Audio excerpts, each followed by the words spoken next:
بسم اللہ الرحمن الرحیم۔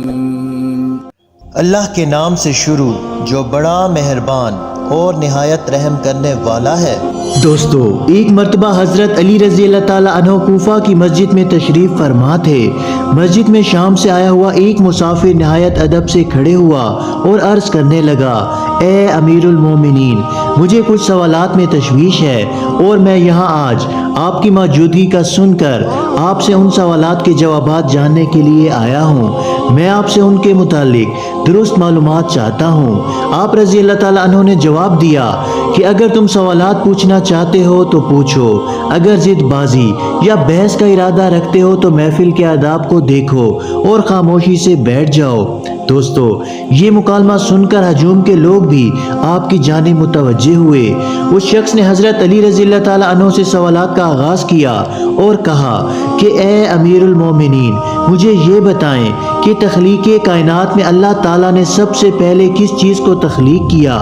آپ رضی اللہ تعالیٰ عنہ نے فرمایا کہ اللہ تعالیٰ نے سب سے پہلے نور کو پیدا کیا۔ اس شخص نے سوال کیا کہ اللہ تعالیٰ نے زمین و آسمان اور پہاڑوں کو کس چیز سے بنایا؟ آپ رضی اللہ تعالیٰ عنہ نے فرمایا کہ اللہ تعالیٰ نے آسمانوں کو پانی کے بخارات سے، زمین کو پانی کی جھاگ سے اور پہاڑوں کو پانی کی موجوں سے بنایا ہے۔ پھر اس شخص نے سوال کیا کہ مکہ کو ام القریٰ کیوں کہا جاتا ہے؟ تو آپ رضی اللہ تعالیٰ عنہ نے فرمایا، ام القریٰ کے معنی ہر ترتیب کی ماں، کیونکہ زمین کی ہر چیز اس کے نیچے سے بچھائی گئی ہے، اس لیے عرب کے شہر مکہ مکرمہ جہاں بیت اللہ شریف ہے اسے ام القریٰ کہا جاتا ہے۔ اس شخص نے اگلا سوال کیا کہ زمین کے اوپر کے آسمان کو کس چیز سے پیدا کیا گیا ہے؟ آپ رضی اللہ تعالیٰ عنہ نے جواب دیا، رکی ہوئی فوج سے۔ پھر اس نے عرض کی کہ اے امیر المومنین، سورج اور چاند کا طول و عرض کتنا ہے؟ آپ نے جواب دیا، 900 فرسخ ضرب 900 فرسخ۔ دوستو، فرسخ فارسی زبان کا لفظ ہے اور ایک فرسخ میں 10 کلومیٹر لمبائی گنی جاتی ہے۔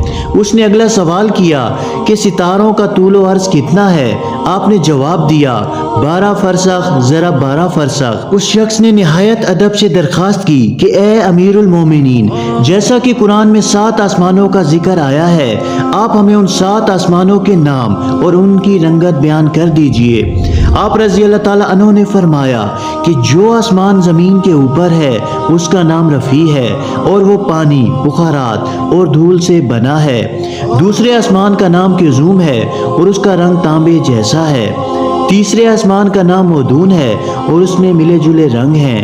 چوتھے آسمان کا نام ارفلون ہے اور اس کی رنگت چاندنی جیسی ہے۔ پانچویں آسمان کا نام ہیون ہے اور اس کی رنگت سونے جیسی ہے۔ چھٹے آسمان کا نام عروس ہے اور وہ سبز یاقوت سے بنا ہے۔ ساتویں آسمان کا نام اجمہ ہے اور وہ سبز موتیوں سے بنا ہوا ہے۔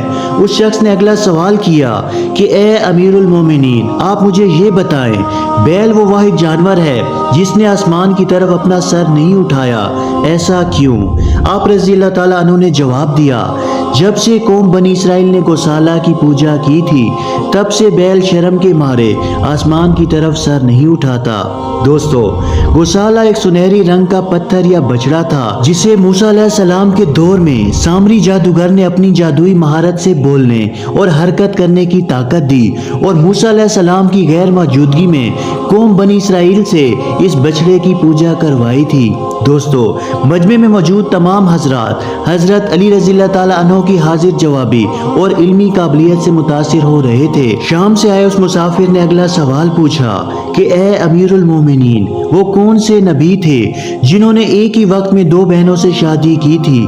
آپ رضی اللہ تعالیٰ عنہ فرمانے لگے، وہ یعقوب بن اسحاق علیہ السلام تھے اور انہوں نے ایک ہی دن ایک ہی وقت میں 2 سگی بہنوں لیا اور راحیل سے نکاح کیا تھا، لیکن اس کے بعد اللہ تعالیٰ نے بیک وقت 2 بہنوں سے نکاح کو اسلام میں حرام قرار دے دیا۔ اس شخص نے اگلا سوال پوچھا کہ مد و جزر کیا ہے؟ آپ رضی اللہ تعالیٰ عنہ نے جواب دیا کہ اللہ تعالیٰ نے سمندروں میں ایک فرشتہ مقرر کر رکھا ہے، جب وہ سمندر کے پانی میں اپنا پاؤں رکھتا ہے تو مد پیدا ہوتا ہے، جب وہ نکالتا ہے تو جزر۔ مد و جزر سمندر کے پانی کو خود بخود بلند ہونے اور کم ہونے کے عمل کو کہتے ہیں۔ اس شخص نے اگلا سوال کیا کہ آپ ہمیں یہ بتائیں کہ جنات کا باپ کون ہے اور اللہ تعالیٰ نے جنات کی طرف کن نبی کو مبعوث کیا تھا؟ حضرت علی رضی اللہ تعالیٰ عنہ نے فرمایا کہ جنات کے جد اعلیٰ کا نام شمان ہے اور اسے اللہ تعالیٰ نے آگ کے شعلے سے پیدا کیا تھا، اور اللہ تعالیٰ نے جنات کی طرف ایک نبی کو مبعوث فرمایا تھا جس کا اسم گرامی یوسف تھا، جنہوں نے جنات کو اللہ پاک کی عبادت کی دعوت دی لیکن انہوں نے اس نبی کو قتل کر ڈالا۔ اس شخص نے دوبارہ دریافت کیا کہ ابلیس کا آسمانوں میں کیا نام تھا؟ حضرت علی رضی اللہ تعالیٰ عنہ نے جواب دیا حارث۔ پھر اس نے پوچھا کہ آدم علیہ السلام کا نام آدم کیوں رکھا گیا اور انہوں نے کتنی عمر پائی؟ آپ رضی اللہ تعالیٰ عنہ نے فرمایا کیونکہ وہ عدیم ارض یعنی نایاب زمین کی کھال سے بنائے گئے تھے، اس لیے ان کا نام آدم رکھا گیا اور 900 سال انہوں نے عمر پائی۔ اس شخص نے سوال کیا کہ میراث میں مرد کے 2 جبکہ عورت کا ایک حصہ رکھا گیا ہے، جبکہ اسلام تو مساوات کا حکم دیتا ہے۔ آپ رضی اللہ تعالیٰ عنہ فرمانے لگے جنت میں حضرت حوا علیہ السلام نے جو ہوشہ اٹھایا تھا اس پر گندم کے 3 دانے تھے، انہوں نے ایک خود رکھا جبکہ 2 حضرت آدم علیہ السلام کو دے دیے، کیونکہ وہ ہمارے جد ہیں، اس لیے اس نسبت سے وراثت میں مرد کے 2 جبکہ عورت کا ایک حصہ مقرر ہوا۔ اس شخص نے پوچھا کہ مخدوم کون سے نبی پیدا ہوئے؟ آپ رضی اللہ تعالیٰ عنہ نے فرمایا اللہ تعالیٰ نے حضرت آدم علیہ السلام، ان کے بیٹے شیس علیہ السلام، حضرت ادریس علیہ السلام، سام بن نوح علیہ السلام، حضرت داؤد علیہ السلام، حضرت سلیمان علیہ السلام، حضرت لوط علیہ السلام، حضرت اسماعیل علیہ السلام، حضرت موسیٰ علیہ السلام، حضرت عیسیٰ علیہ السلام اور حضرت محمد صلی اللہ علیہ وآلہ وسلم کو مخدوم پیدا فرمایا۔ اس شخص نے دریافت کیا کہ روئے عرض پر شیر سب سے پہلے کس نبی نے عرض کیے؟ آپ رضی اللہ تعالیٰ عنہ نے جواب دیا حضرت آدم علیہ السلام نے۔ جب حضرت آدم علیہ السلام زمین پر اتارے گئے انہوں نے ہر طرف زمین کی خاک اور وسعت اور ہوا کو دیکھا، اور پھر جب شیطان کے وسوسے کی وجہ سے قابیل نے حابیل کو قتل کیا تو حضرت آدم علیہ السلام نے شدید غم میں اشعار کہے جن کا ترجمہ ہے اور ان کے رہنے والے بدل گئے اور زمین کا چہرہ خراب اور گرد آلود ہو چکا ہے، رنگ اور ذائقہ رکھنے والی چیز بدل گئی اور سورج چہرے کی بشاشیت مان پڑ گئی۔ میں اپنے حیات کو باعث غم سمجھتا ہوں، اور کیا زندگی کے خاتمے کی وجہ سے مجھے چین مل سکے گا؟ میں آخر آنسو کیوں نہ بہاؤں؟ حابیل قبر میں دفن ہو چکا اور قابیل نے اپنے بھائی کو قتل کر دیا، ہائے غم اور حسد، سانولا سلونا بیٹا گم ہو گیا۔ یہ بات سن کر سبھی حاضرین خاموش ہو گئے۔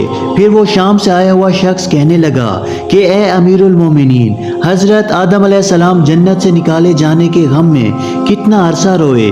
آپ رضی اللہ تعالیٰ عنہ نے فرمایا آپ 100 سال تک روتے رہے۔ شامی شخص نے ایک بار پھر سوال کیا کہ کفر کی ابتدا کس نے کی اور پہلا کفر کس نے کیا؟ آپ رضی اللہ تعالیٰ عنہ نے جواب دیا کہ کفر کی ابتدا ابلیس سے ہوئی اور وہی کائنات کا پہلا کافر ہے۔ پھر اس شخص نے آخری سوال کیا کہ حضرت نوح علیہ السلام کا اصل نام کیا تھا اور ان کی کشتی کا طول و عرض کتنا تھا؟ آپ رضی اللہ تعالیٰ عنہ نے جواب دیا کہ نوح علیہ السلام کا اصل نام سکن تھا اور انہیں نوح علیہ السلام کہنے کا سبب یہ تھا کہ انہوں نے 950 برس تک قوم پر نوحہ کیا تھا اور ان کی کشتی کا طول 800 ہاتھ اور عرض 500 ہاتھ اور سطح زمین سے اس کی بلندی 80 ہاتھ تھی۔ اللہ تعالیٰ سے دعا ہے کہ اللہ تعالیٰ ہمیں نیک اعمال کرنے کی توفیق عطا فرمائے اور برے اعمال سے بچائے۔ اسی طرح کی مزید معلوماتی اور اسلامی ویڈیوز دیکھنے کے لیے ہمارے اس اسلامی چینل کو سبسکرائب ضرور کریں۔ جزاک اللہ۔